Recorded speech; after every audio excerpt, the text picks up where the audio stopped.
Now I'm going to go to share.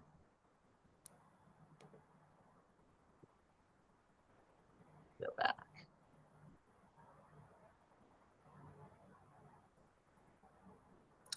Okay, so how do I hit share screen You should, yes. and then open? So I'll stop share and you go in.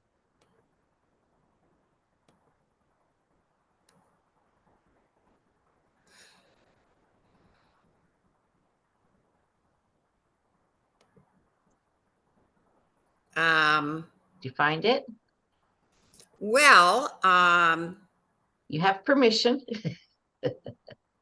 So if you go to your share screen, it should allow you to share. I keep getting your tab. Share, Chrome, Windows. Ah, there we are. Okay, good. Okay, let me go back to the beginning. Are you seeing that now? We do, we see it. Thank you. Okay, I'm just going to do that. How's that? Perfect. Now, I can't see anybody on your team. All I can see is my screen. So Okay, that's all right. unmute yourself if you have a question, please. So today I wanted to talk about planning for supportive care.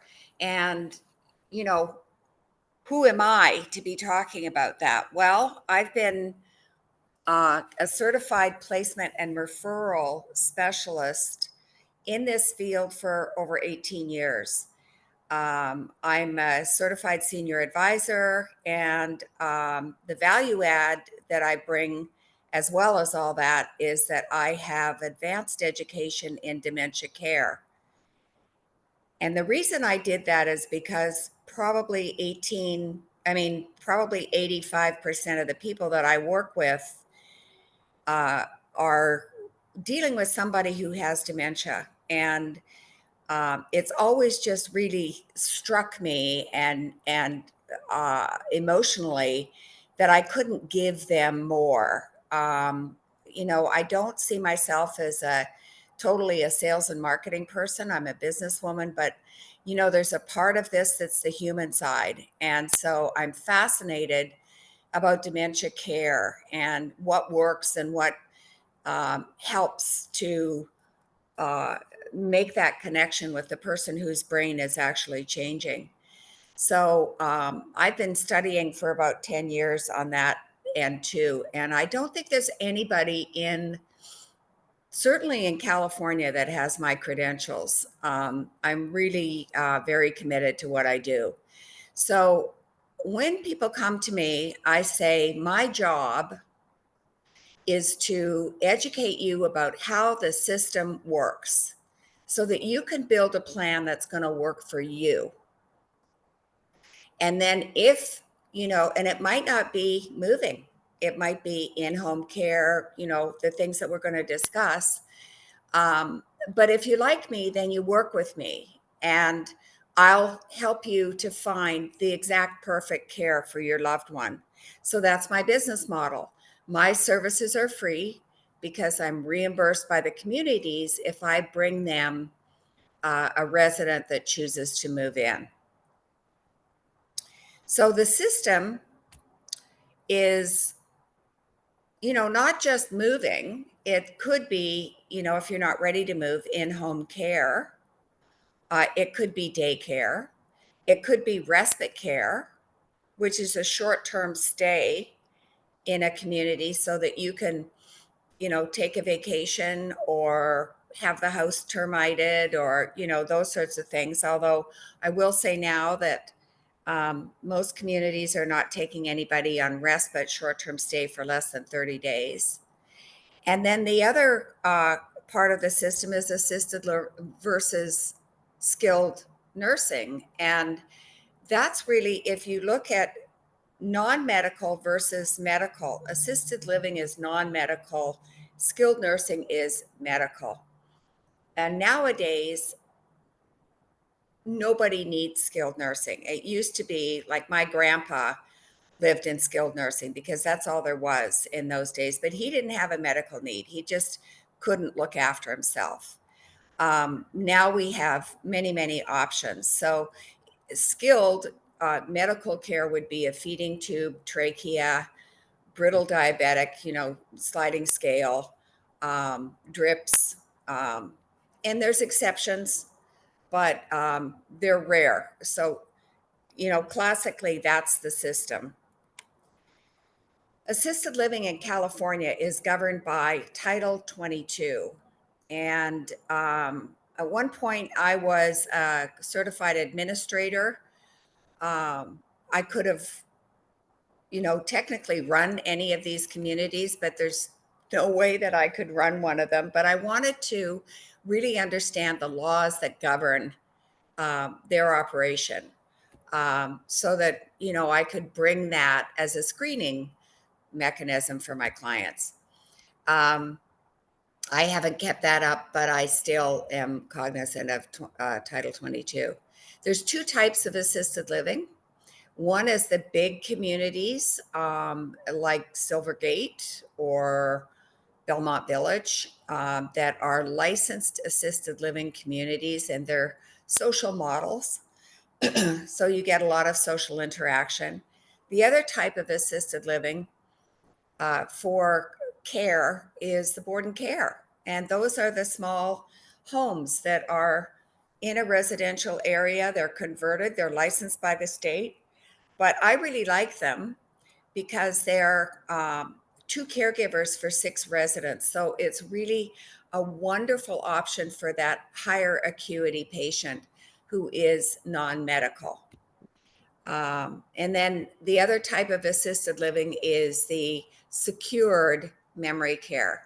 So, not locked down, but it's secured, which means it has a delayed egress, or, definitely alarms if anybody goes to the door.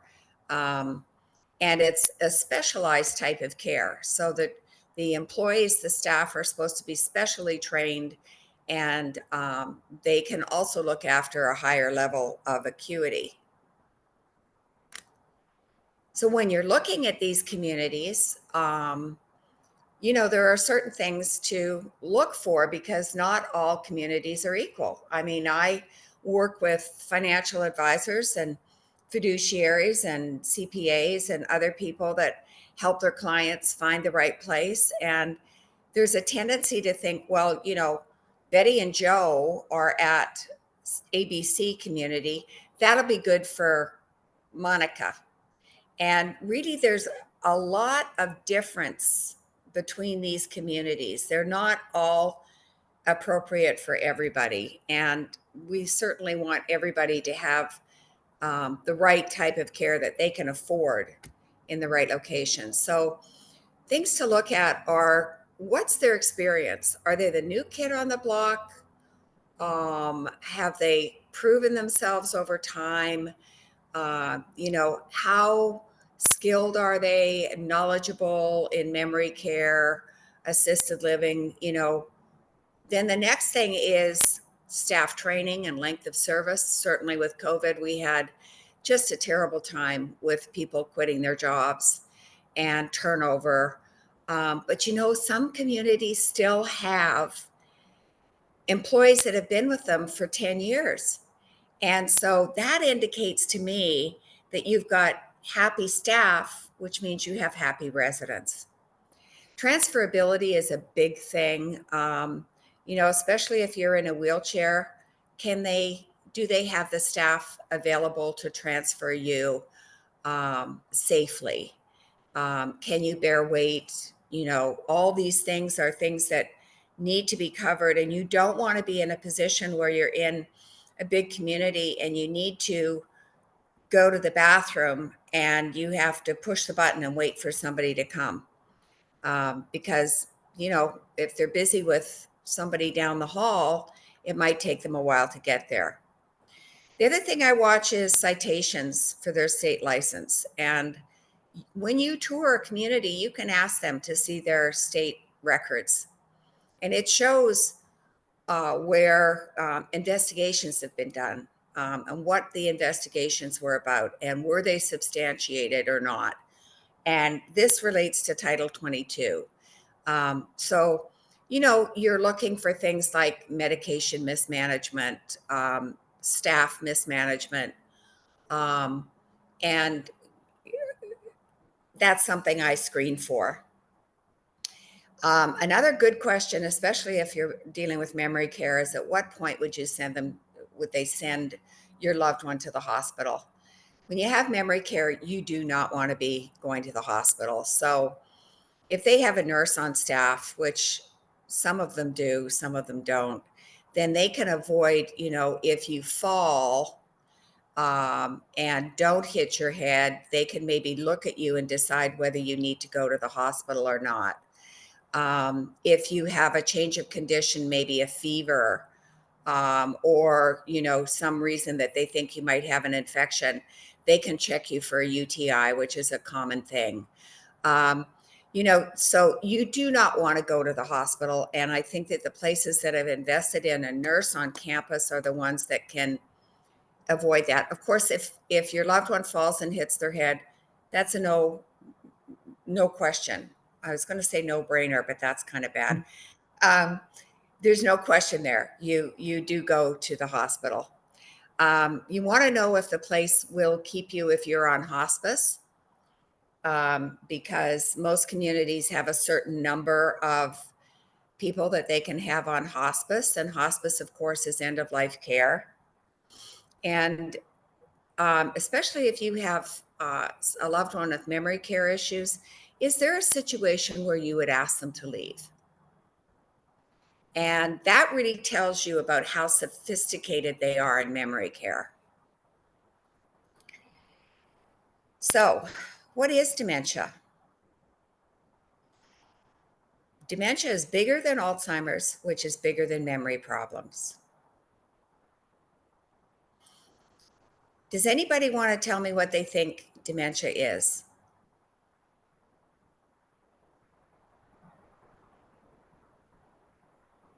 I'm hearing nothing.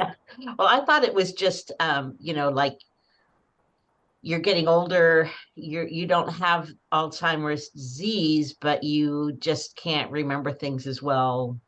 Um, Yeah. Well, that's normal aging. right. So we all have normal aging. Um, we will, how many of you, and I can't see you, but how many of you will get up from a chair and go into a room and then wonder why you went into that room? Yep. How many of you can't find your keys? You can't remember where you put your keys.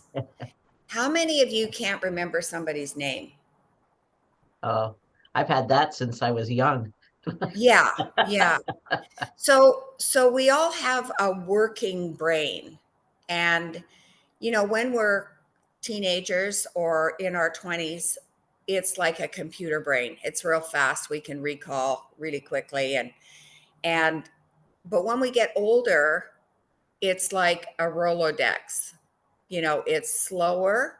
We'll get the answer, but it is slower to process.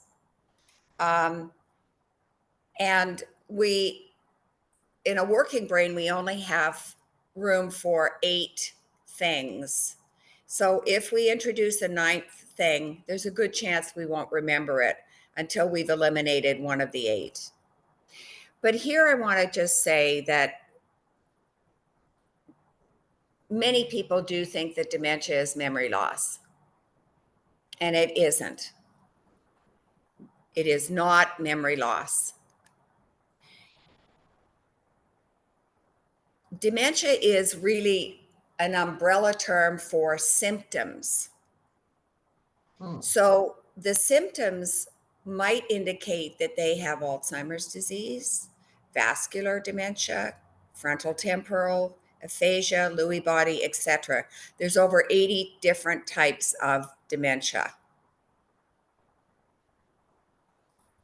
Alzheimer's is just one of them. Well, what is dementia then? Well, two parts of the brain are dying.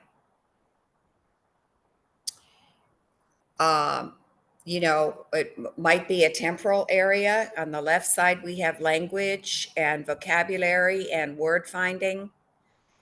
Um, Often, those are compromised. Um, this is an area, the frontal temporal, that is often an indication. This is your executive decision making skills. And I think it's interesting to note that it's the last part of the brain that is formed in children as they become adults. And that, Mike, you're not going to like this, but girls form their frontal temporal executive decision making, what's right and what's wrong area before men do, before boys do. So they usually mature about 28, around there, and girls are in their early 20s. So So there's still hope for my 25-year-old son. yes, give him a break. And my 25-year-old son too. So that makes me Yeah, feel happier now. yeah, give him a break. And so when we see somebody with dementia, there's, the occipital part, which is the eyesight, the hearing, but it's not hearing, it's comprehension of words. There's the frontal temporal, there's the right side and the left side, there's the motor sensory skills. And so two parts of the brain are dying, and everybody's different. And it may be more than two parts of the brain, but we know that dementia has two parts of the brain that are dying. We also know that it's progressive. So what you see today is not what you're going to see 6 months or a year from now. There is no cure, not for dementia. There's pseudo dementia, which is fake dementia, and it relates to physical causes. And you can cure that if you treat the physical parts of it, but that's not true dementia. There is no cure for true dementia, and it is terminal. So ultimately, you will die from it. Now, you may die from cancer or heart attack or stroke or whatever before that, any comorbidities, but dementia is terminal. So here are 10 early signs of dementia. Memory loss for recent or new information, repeats self frequently. We all know people who have gone through that. They don't remember they had lunch. They don't remember what they had for lunch. Key area here is if they're in charge of their own medications. It's not a good idea. It's a safety issue.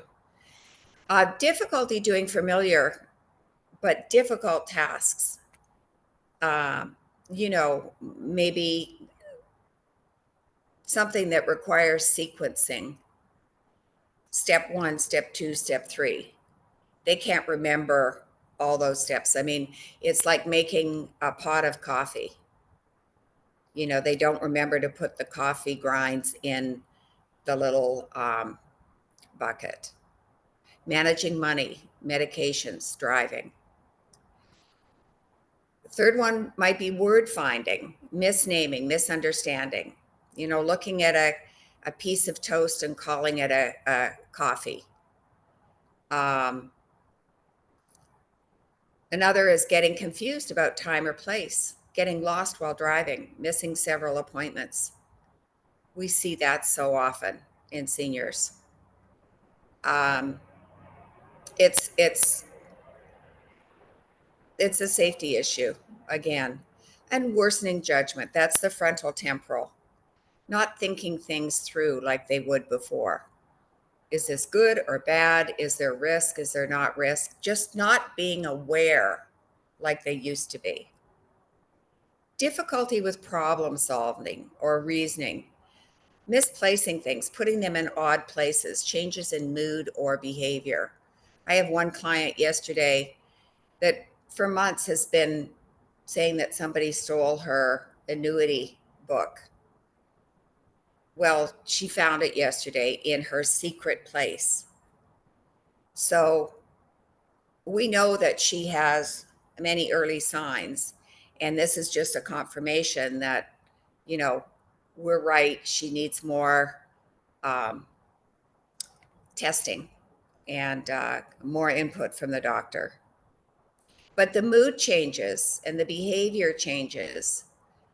Um, there's a lot of physical reasons that can cause those, like lack of sleep, dehydration, poor nutrition.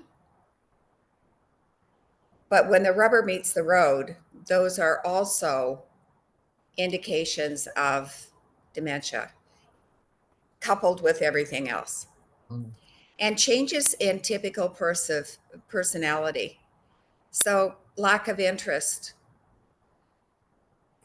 don't want to do anything, can't initiate, withdraws, won't go outside, doesn't want to do stuff that they normally do.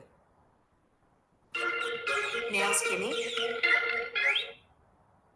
Sorry, I thought I turned that off. Okay. So there are 6 pieces of the puzzle when we're working. Let me just make sure. Yeah. When we're working with a family, time, the use of time, brain changes, the environment. Is it conducive? Is it safe? Is it encouraging? Is it positive? Is it friendly? The person. Who is the person? Are they an introvert, an extrovert? Are they a scholar? Are they, a handicraft person? The stakeholders, that's us. And I'm going to go into that. And then the health changes, the physical health changes.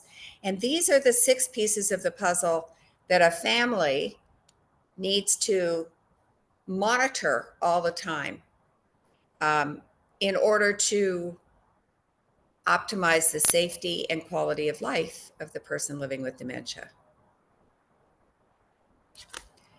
So, who are the stakeholders? You and I, the care team, the family, the friends, the professionals, medical, non medical. Build a plan and assign roles to each of the care team and get educated. There's lots of resources. And then review regularly to make adjustments. So these are important elements for people that I work with to have thoughts on and maybe have these things in place so that we know the power of attorney. Who's the power of attorney? Who's going to make the decisions? Is the person competent? Can they make their own decisions? I have the whole variety of couples that want to move because they don't want the responsibility of their home any longer, or they want the social part of living in a senior community, right up to, we went home at Christmas and mom was putting her keys in the refrigerator. We've got a problem. So how do we pay for care? Just like everything, costs are going up, and it really kills me because my population, some of them are dealing with fixed incomes, and it doesn't, necessarily equate with the increase in, Social Security and other pensions and long-term care. But the wages for the staff have gone up and will go up, at least with the cost of living. And the overhead of running these operations. In San Diego County, the costs vary by the district and land value, and to an extent, the amount of competition. But I'm finding now that as far as competition goes with the big communities, they're all coming in with a different value proposition. They may be competing with each other, but this place has an indoor pool, this one doesn't have a pool, these sorts of things, which are quality of life, but not necessarily quality of care. The two models with differing ways of charging. What I'm talking about there is the large assisted living communities. You really have to have kind of a fluid budget because you're paying for the room and then you're paying for the cost of care. So the cost of care may be $500 a month right now on top of the room charge because you're just getting medication management. But then you're going to need help with bathing and showering and dressing, and it can climb up to $2,000, $2,500 pretty easily. So you have to have a bit of a fluid budget for the large communities, and they're the ones that give the social. Then the smaller communities are all-inclusive pricing. The board and cares, if you have a budget of $6,000 a month, it's $6,000 a month from now until the end. They don't tend to go up because they can manage their cost a lot better, and they're small business owners, and it costs them money to have an empty room. So I love my board and cares because of the quality of care that they provide at a time when the senior really needs it, and their pricing structure. So how do we pay for it? Private pay, long-term care insurance. People will call me and say, well, they have Medicare. Well, that's just health insurance. That's not for assisted living or memory care or any of these, even independent living. Medi-Cal pays long-term care in skilled nursing. And it's hard to get a bed in a skilled nursing community because the demand in California exceeds the supply. So if you walk in to a nursing home today and say, oh, my grandma is on Medi-Cal and we need to move her, they're going to say, sorry, we don't have any beds. Does she have a medical need, which is bogus? We have a wait list, and the wait list might be fake. But if you have that situation, call me because I can educate you more deeply about how the system works. And I'm only too happy to do that for the lower income folks. So, are there any questions? I was wondering about that one slide you had on dementia being terminal. It's like pretty sad, but I'm wondering about a lot of when I see memory care, I also think of are there any is there anything out there that helps memory, help you retain your memory? I know there are certain medications, but I don't know how effective they are. And then also, are there any exercises and things like that that work? Well, I think that all the professionals agree that diet, staying away from processed foods, a clean diet, minimal sugar and alcohol, coupled with exercise is your best hedge against developing dementia. Some of dementia is genetic, but you may have the marker for Alzheimer's yet never get it. Vascular dementia is the type of dementia that comes with, and the same with aphasia to an extent, is the type of dementia that comes with mini infarctions, so little mini strokes in your brain. And often when I'm talking to families, I'll ask them if their loved one has hypertension is on blood pressure pills,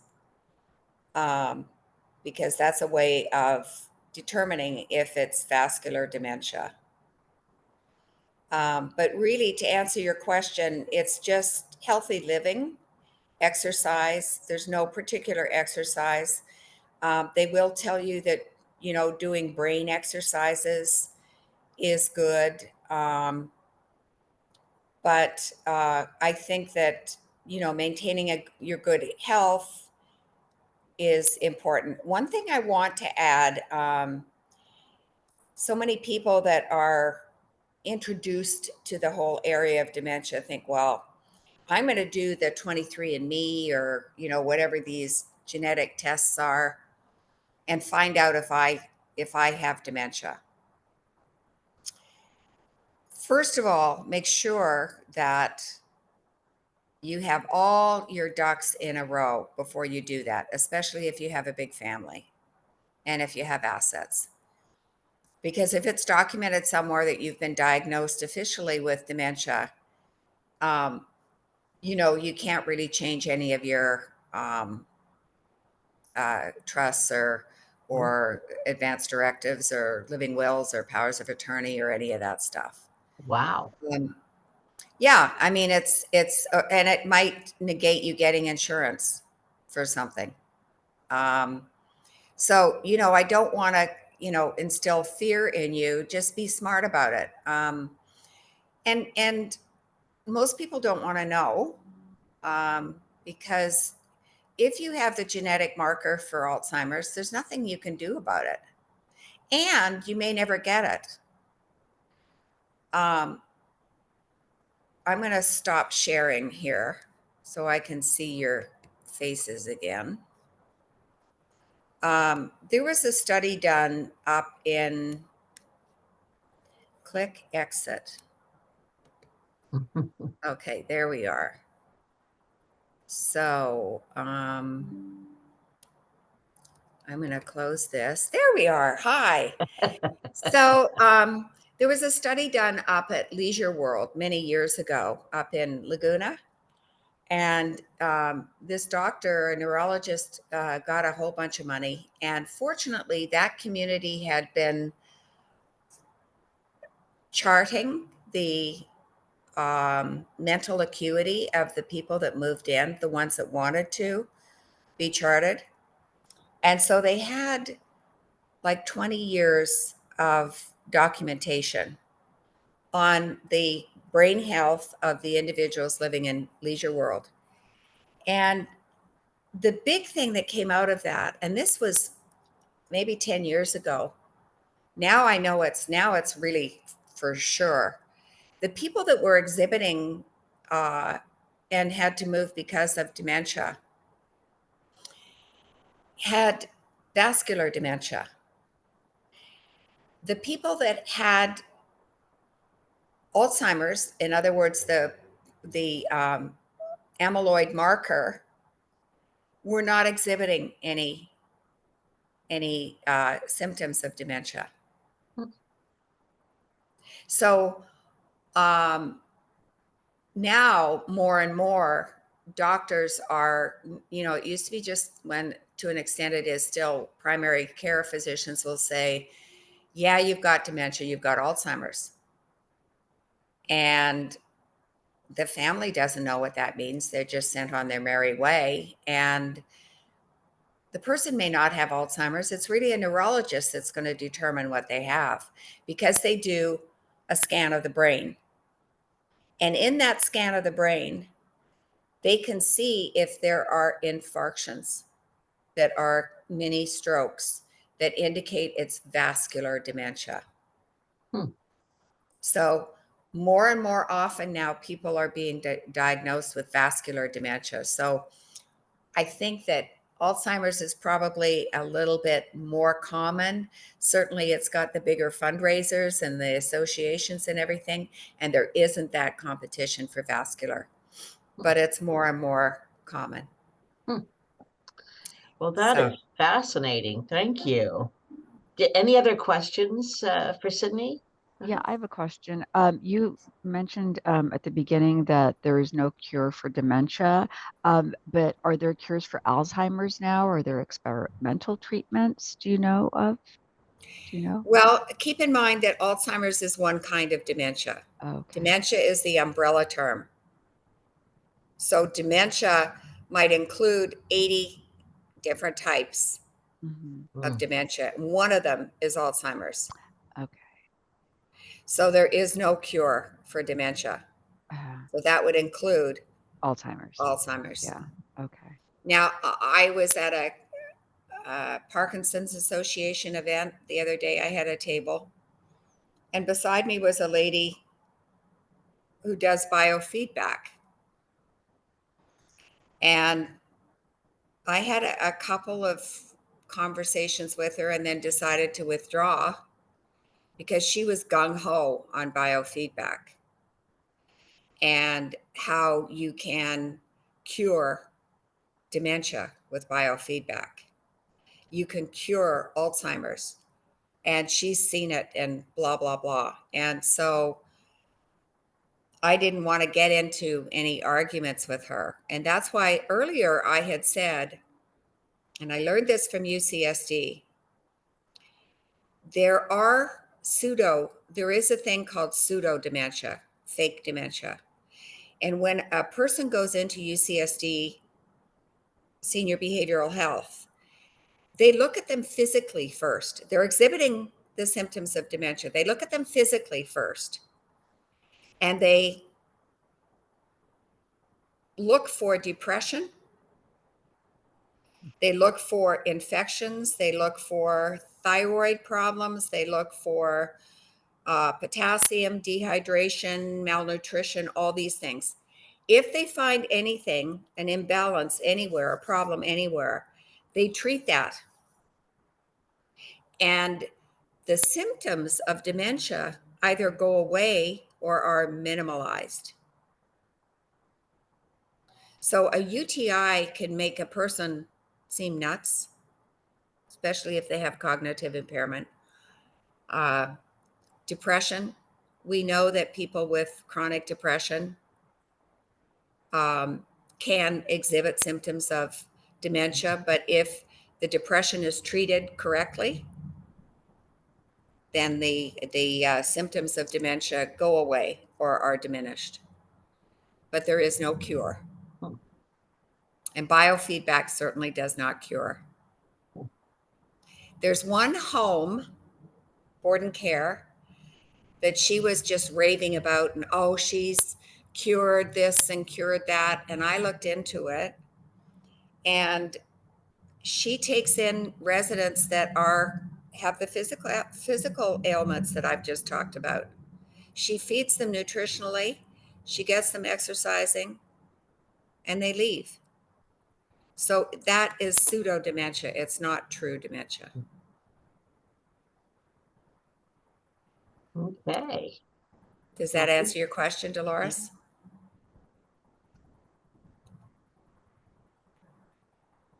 Yes, thank you. Okay. All righty. Well, I think our time is just about up, and I just want to thank you so much, Sydney. This has been very interesting. And Thanks for the opportunity. yeah, I had no idea that there were so many different versions of those things. And now I want to start eating better. Okay. None of us is perfect, believe me. Thank you so much. Oh, and Michelle, go ahead. Yeah, we're recording this. Can you remind me again? We post these, correct, on our webpage? Okay, cool. Yes, yeah. This was very useful information. Thank you so much, Sydney. My pleasure. I love what I do. Thank you, Sydney. I know, and it shows, and it's pretty cool in the chamber right now. We're not going to form a new committee. We have enough committees, but we're figuring out how we're going to get all our senior services folks together. And it kind of happens naturally at some of the business expos and health and wellness expos, of course. But there's more opportunity. So if anybody has any ideas, let me know. We got such a great group. of senior care specialists, including Sydney, and obviously it's a growing uh, demographic, and lots of opportunity and need there, and lots of opportunity to I'm big on sharing best practices, and what's really cool, one of the really cool things about the chamber is we all work together. There's no competition. We don't limit one of each type of business in any of our networking or any of our events. So just like with the nonprofit committee, and there's a lot of overlap there as well. Lots of opportunity to collaborate, help each other, share best practices. So any ideas on how we can put that together, I'm open to. Excellent. Thank you. Yeah. All right. Well, everybody, we. Oh, and I'm sorry, Pam, one more thing. Yeah. Probably opportunity too, right, for some of this to teach at the Poway Adult School, I'd imagine. Yeah, I have a little note to talk to our community education program, and I think that this might be a nice little workshop for folks to come and hear about, get a little bit more information out about it. So I'll get back to you on that for sure. Awesome. Yeah, Thank you. thanks. All right. Thanks, Pam, for doing this, and Sydney for presenting, and everybody for attending. Thank you. Thank you all, and we'll see you Have a next great time. day. All right. Bye-bye. Bye-bye. Thank you. Thanks. Bye.